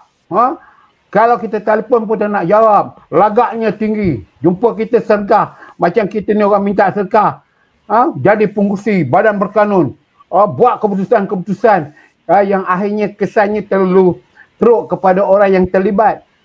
Bila Tuhan nak tunjuk hilang tu, mudah saja. Tuan-tuan tahulah siapa yang saya nak tujukan. Jadi inilah yang dikatakan saudara Sabri ni, kalau kita kata muhasabah diri, kita minta isyak. Jadi dalam forum antara Kayangan dan Marhain ini, untuk maklum Rara, dua-dua mesti ambil tanggungjawab. Yang Kayangan ambil tanggungjawab pada golongan Marhain, yang Marhain jangan ambil kesempatan. Contoh dia ambil kesempatan ni macam mana? Apabila dengar kerajaan, NGO bantu geradangan, dia datang. Saya sendiri dengan mata saya tengok dekat Jadu Rahman itu, ada hantar makanan, ada hantar pakaian. Lepas dia ambil tu, saya ikut dia. Ada kereta. Maknanya, dia ambil kesempatan yang bukan haknya. Jadi Dr. Abu Hafiz, kalau boleh, jelaskanlah. Apakah dosanya kita mengambil yang bukan hak kita? Termasuk jawatan. Baik, Datuk. Yang tu soalan yang tu saya akan tanya sekejap lagi. Penutup untuk Dr. Hafiz. Okey, jadi itu sajalah untuk ini kita berbual ini sebagai rakan, sebagai pertukar fikiran. Kita ada tukar rujuk. Kata orang Indonesianya ada narasumbernya. Narasumbernya Dr. Abu Hafiz. Jadi baik, malu pula saya rasa kalau orang muda tak bersemangat macam Datuk. Hai, ya Allah. Okey. Soalan untuk Abang Sabri. Tadi Abang Sabri ada sebut, bagi saya poin yang menarik. Abang Sabri sebut seniman yang betul-betul dia minat seni, lalu dia jadi seniman. Yang kedua, mungkin dia jadikan seni itu sebagai batu loncatan, platform, ataupun dia nak ambil kesempatan untuk dia buat benda lain, tapi dia cipta nama dulu. Seumpamanya begitu. Jadi untuk Abang Sabri, kalau kiranya soalan lain, saya ubah sikit sebab Abang Sabri dah sebut tadi berkenaan dengan penggunaan istilah kayangan dan sebagainya. Jadi berkenaan dengan itu, saya sebutkan istilah sebagai bad marketing. Khas kepada Abang Sabri, komentar nasihat untuk sesetengah seniman yang menggunakan bad marketing ni kepada masyarakat. Okey. Saya masih lagi terngiang-ngiang dialog Datuk Zahrin tadi. Saya selama ni melihat Datuk Zahrin sangat gagah kan. Tapi malam ni saya dengar rintihan dah seorang politik yang begitulah sebenarnya orang tak tahu kan, sebenarnya sama lah juga dengan golongan artis kan, yang rintihan-rintihannya orang tak tahu sebenarnya pun. Orang hanya melihat mereka setiap kali keluar di kaca TV kan, sama ada dalam program, dalam lakonan program, ataupun dalam program-program yang festival. Orang tak tengok, orang tak jumpa, jarang orang jumpa kehidupan realiti mereka sebenarnya. Jadi ada persamaan dengan orang politik yang macam Datuk lihat tadi tu. Baik, baru kita pergi pada ni. Dalam dunia seni ni adalah satu anugerah daripada Tuhan ya. Satu anugerah yang sangat indah ya, yang sangat murni sebenarnya. Dan seni ini sangat penting dalam kehidupan manusia. Manusia berkembang dengan seni. Selain daripada benda-benda lain, seni juga menjadikan satu perkembangan tamadun manusia. Kalau kita lihat dalam sejarah kehidupan manusia sendiri, selari dengan kemajuan-kemajuan lain, seni juga turut serta kan. Sebagai contoh yang mudah kalau saya nak sebutkan di sini, perubahan-perubahan setiap era, setiap zaman kan diubahkan oleh seni ya. Berubahnya zaman, seni dia berubah kan. Macam mana contoh kita nampak zaman orang cipta kenderaan, contoh orang cipta motor, kereta api, dan sampai satu peringkat lain, seni pembuatan itu juga berubah. Ini dari sudut seni pembuatan.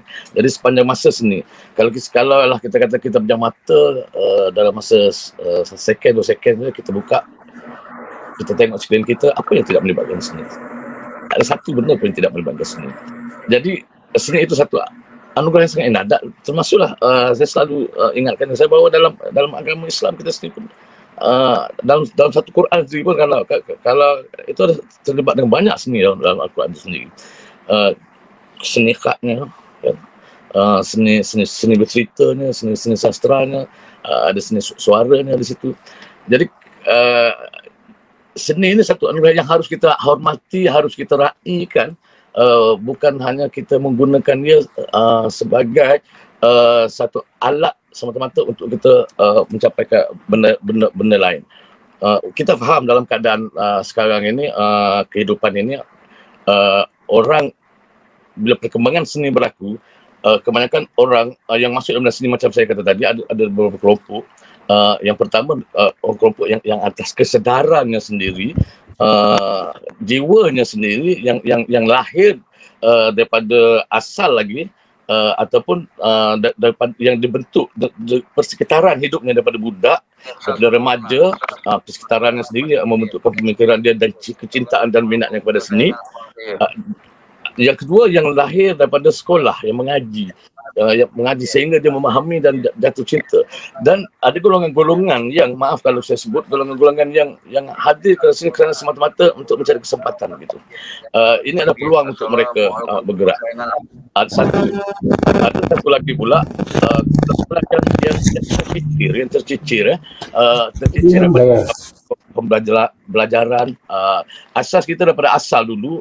Orang terlibat dalam seni ni, seni tradisional ni, termasuk seni laku dan sebagainya, rata-ratanya daripada orang yang ramai yang tercicir, yang tidak berdaya nak dapat pekerjaan, kerajaan dan sebagainya. Jadi mereka menceburi bidang seni. Jadi bidang seni satu ketika dulu dianggap satu bidang yang sangat rendah pada orang yang gagal saja masuk ke bidang seni. Jadi proses itu mula berubah bila seni sudah mula diajar, dididik ke peringkat tertinggi, peringkat sekolah. Lalu akhirnya dilihat satu komoditi, seni ini satu bisnes yang sangat baik. Tapi walaupun mana pun dia ada satu bisnes. Ya, kita setuju bisnes, tetapi kita kena sedar dia bisnes ni dia berbeza dengan bisnes yang lain. Apabila kita melihat dia satu bisnes ni, artinya kita harus menyedari bahawa bisnes yang bagaimana harus kita bawa seni ni, yang kita nak jual seni ni. Sebab dia bukan macam kita jual bahan makanan, jual bahan binaan rumah dan sebagainya. Dia ada nilai-nilai tersendiri yang akan meresapi dalam kehidupan manusia, pemikiran manusia, jiwa manusia itu sendiri, bangsa dan kaum itu sendiri. Malah melibatkan maruah dan martabat kaum dan bangsa itu sendiri. Jadi kalaulah kita setengah orang yang memang terjun dalam bidang ini dengan niat ataupun hasrat semata-mata untuk mengambil peluang saja, mencipta nama, dan daripada nama yang ada dia boleh mendapat peluang yang lebih besar dengan link-link yang dia akan tangkap dengan orang besar. Contohnya dia dapat tackle orang besar yang dia kenal dengan dia, minta peluang dan sebagainya. Ataupun kalau kita katakan bahawa dengan wajah jelita dia sudah dapat tackle orang kaya, orang hebat, hartawan dan sebagainya, tycoon besar, dia dah pergi. Jadi akhirnya kita akan melihat bahawa mereka ini bukan sedikit pun, tidak ada sedikit pun rasa dan jiwa seni mereka semata-mata untuk itu. Dia hanya lalu saja. Baik.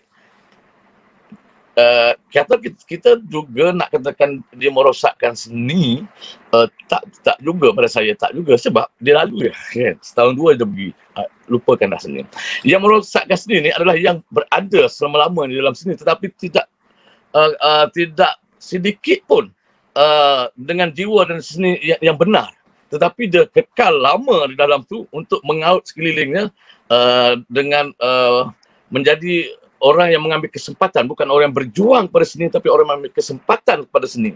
Ini sama juga dengan dalam politik pun. Kalau kita nak lihat orang yang cebur dalam politik tetapi bukan berjiwa politik, bukan, tetapi orang yang kesempatan. Ini berlaku di mana-mana, di dalam apa bidang sekalipun pada saya.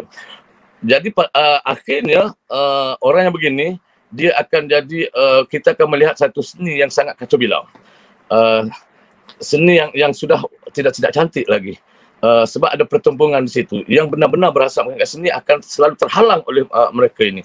Sebab mereka ini selalunya yang sangat power, yang sangat power dari sudut kedudukan mereka, keuangan mereka, sebab mereka adalah peniaga semata-mata. Jadi mereka akan meniaga siapa sahaja untuk mereka mendapat keuntungan dan pulangan, tanpa mereka memikirkan apa sebenarnya seni yang patutnya kita hantarkan, gagasan apa yang sepatutnya kita lemparkan kepada masyarakat kita.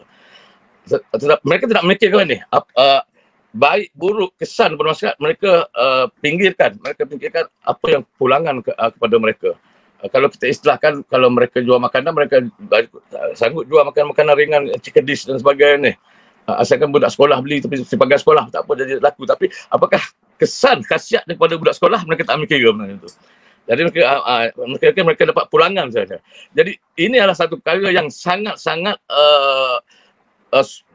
tempang ataupun agak sumbang perjalanan seni kita daripada dulu lagi. Bukan sekarang lagi. Benda ni daripada awal lagi sudah dibawa dengan cara yang salah oleh sesetengah pihak. Dan diberi peluang yang banyak pula oleh orang lain. Yang ini akan mati tau. Ini akan mati dengan sendirinya orang-orang yang nak berjuang ni. Kita lihat berapa banyak dah orang yang tersungkur, hilang dengan sendiri dan tak ada peluang sebab mereka sendiri akan mati. Tetapi inilah sebenarnya yang akan membawa maruah seni kepada bangsa, agama dan negara. Dan inilah sebenarnya kalau kita lihat yang akan berjaya mengangkat ke daerah luar. Sebab mereka yang macam ni, yang mereka akan seronok bermain dalam pagar je. Dia akan bermain dalam pagar, dia tak peduli yang lain. Dan dia dapat pulangan tertentu. Kita tidak mempertikaikan itu, kita juga meraihkan mereka. Tetapi dalam masa yang sama, apa salahnya kalau mereka juga turut meraihkan yang pemikiran seni ini. Mereka turut menyumbang. Sekurang-kurangnya sumbangan mereka dapat kita lihat bahawa mereka juga bersama kan, tetapi menjadi satu jurang antara seniman dan juga pemain-pemain ekstri yang tidak berjiwa seniman itu sendiri. Jadi hasilnya kita lihat sekarang kita walaupun banyak kita keluar, tetapi yang mampu mengangkat martabat dan maruah seni itu sendiri tidak banyak. Sedangkan dalam masa yang sama kita sudah melihat penonton dan luarnya sudah ingin ada kesedaran, ingin mencari yang bagaimana atas nilai-nilai seni. Sebab tetapi dalam masa yang sama kesedaran yang mereka itu tidak dapat mereka capai kerana pembawa ini tidak menyokong, tidak berusaha untuk mengangkat ke arah benda yang boleh mampu menjadi bahan fikiran, wacana penonton-penonton. Akhirnya mereka mengatakan bahawa ini yang penonton mahu. Itu yang kita buat. Mereka menyalahkan penonton dalam masa sama ini mereka. Dan mereka tidak sedar bahawa mungkin penonton mahu yang lain, tapi tidak ada pilihan. Satu kali lagi sebagai seorang penggiat seni ataupun seniman berpikir seni, kita tidak harus meletakkan diri kita ke bawah kemauan penonton. Kita tidak boleh katakan kita buat apa yang penonton mahu, tapi kita harus buat apa yang penonton perlu. Kita harus sedar ini yang penonton hari ini perlu. Jadi kita harus mengeluarkan hasil produk yang kita fikir ini penonton perlu. Sebab sebagai pemikir kita harus berfikir di luar daripada pemikiran penonton biasa. Kita harus bagi kepada mereka untuk mereka berfikir, bukan kita berfikir ikut cara mereka berfikir. Ini satu perkara yang harus ada pada pemain ataupun seniman-seniman yang berada di dalam industri kita ini. Itu dia. Jadi terkeluarlah daripada konteks marhain dengan bayangan tadi. Tidak mengapa. Oleh kerana kita masih lagi dalam tajuk marhain dengan itu, saya nak balik sedikit kepada marhain dan kayangan ini. Saya melihat hari ini kita sudah sebenarnya itu hari sekejap saja kita tahu ini kayangan, ini marhain.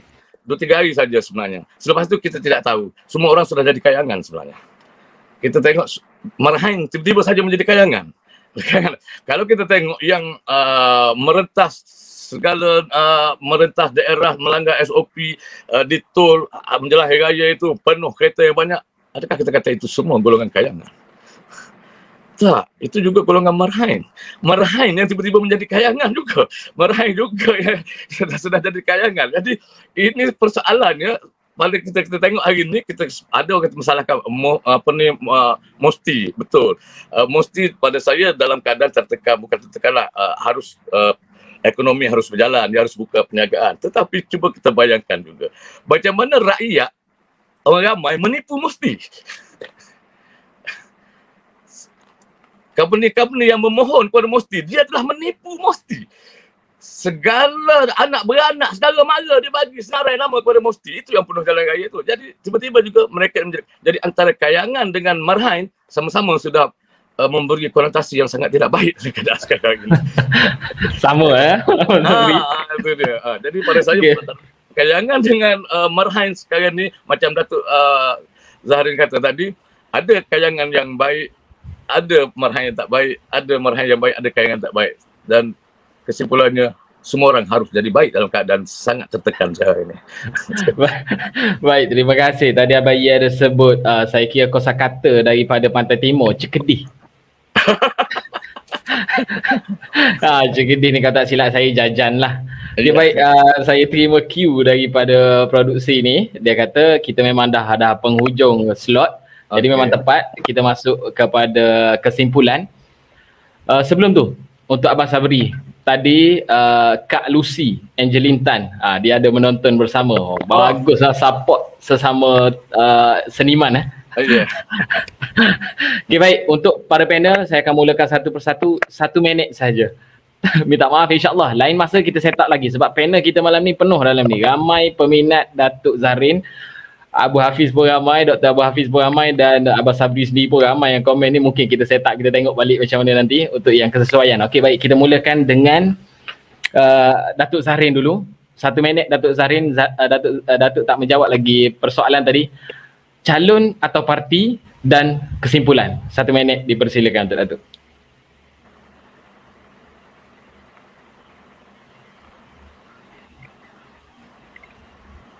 Kan melalui landas perlembagaan, iaitu seperti yang dibaca oleh Dr. Hafiz itu, artikel 8, bahawa undang-undang itu sama rata pada semua rakyat, dan begitu juga Islam meletakkan kita sama rata dari segi Allah. Jadi pada pandangan saya tidak ada lain daripada kepimpinan melalui teladan, dan kita melakukan teladan yang baik, dan kemudian jangan terlalu ingat bahawa kita sebagai manusia ini, khasnya kita orang kayangan, walaupun tidak berpolitik tapi kita dikenali dengan beberapa lain caranya sebagai seorang tantri, korporat dan sebagainya, memang diperhatikan oleh golongan marhain ini. Jadi kita kena waspada. Bukan 24 jam, 48 jam kena waspada. Kerana perbuatan kita, tingkah laku kita dan apa yang kita gambarkan dalam identiti media sosial kita, Facebook ke, Instagram ke, akan dilihat oleh orang ramai sebagai perbandingan. Jadi apa yang saya nak katakan tadi, bahawa golongan kayangan ini kerana ada kelebihan dalam hidup dia, sama ada kewangan, bijak pandainya, pandu golongan marhain. Kita kena hentikan sikap selalu memberikan pancing, memberikan ikan kepada orang marhain ini. Sebaliknya kita sediakan mereka pancing untuk mereka memancing ikan di bawah dasar sungai itu atau laut untuk dia memahaminya. Jadi pendidikan adalah penting. Jadi kalau kita hendakkan negara kita maju, berjaya dan Islam itu dihormati, kita mestilah letakkan kepentingan teladan kita, kepentingan masyarakat kita, umatnya atau ummahnya dalam keadaan mereka gembira keberadaan kita. Saya itu saja. Jadi kalau kita tidak dapat menggembirakan mereka, kerana kita kena ingat bahawa rakyat bukan saja hendakkan material, tetapi rakyat hendakkan kebahagiaan dalam hidup dia. Jadi tanggungjawab kita memberikanlah kebahagiaan kepada mereka. Jadi supaya dengan kebahagiaan itu mereka gembira berada dalam negara ini. Tetapi jika melihat orang atap genting, atap rembia ini berterusan, maka mereka tidak gembira, maka masyarakat kocak-kacir. Sekian pandangan saya, kesimpulannya apa yang dibangkitkan di dalam tajuk kayangan bisnes marhain malam ini. Terima kasih kerana menjemput saya. Sama-sama, terima kasih Datuk. Baik, seterusnya Dr. Abu Hafiz, silakan kesimpulan seterusnya penutup 1 minit. Dipersilakan. Terima kasih, dan saya kira ada beberapa perkara yang mana disebutkan diminta untuk diulas secara laju lah.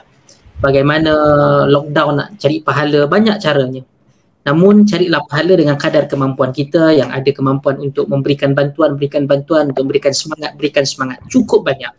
Dan juga dosa bagi mereka yang menggunakan yang inilah, seperti mana kata Datuk Zahrin tadi, mencari dunia dia, tak kisah mengkhianati bangsa ataupun agama kerana jawatan ataupun namakan scheme of things. Ianya adalah satu, kita panggil dosa jariah. Kalau ada pahala jariah tu, yang ini pun benda yang sama, akan berterusan. Apatah lagi sekiranya dia berada pada posisi itu, merosakkan dan juga menyebabkan penderitaan kepada rakyat, lagi besar dosanya. Dan kita bercakap tentang marhain dan juga kayangan ini, bagi saya unsur yang ada pada malam ini, sama ada agama, politik ataupun seni, ini sangat penting. Kerana politiklah yang menyebabkan kucar-kacir ini. Kepentingan pihak tertentu sehingga menarik keseluruhan negara, keseluruhan rakyat 32.7 juta ini dalam kancah politik. Dan agama, sama ada ianya dijadikan untuk membela rakyat, ataupun untuk berkata benar, ataupun untuk membela penguasa, ataupun untuk terpaksa memanipulasi dalil bagi membenarkan pihak-pihak kayangan ini berterusan mendapat tempat dan tidak disentuh oleh undang-undang. Dan bagaimana seni penting, bagaimana kadang-kadang seni ini digunakan bagi menyebutkan ataupun menzahirkan kebenaran. Ada sebagai contoh puisi-puisi yang baik. Saya antara peminat dan pembaca dan begitu meneliti tulisan seperti sastrawan negara Usman Awang, sangat baik. Saya mempunyai buku-buku beliau ataupun puisi-puisi beliau yang cukup tajam, melakukan kritikan sosial, politik dan yang lain-lain.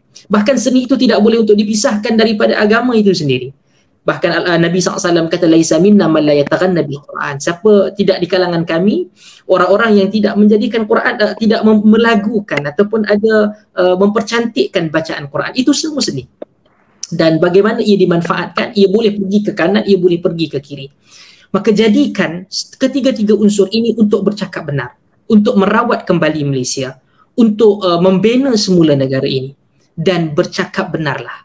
Siapapun kita berada di atas, kita berada di bawah, kita ahli seni, kita ahli agama, kita ahli politik, bercakap benar.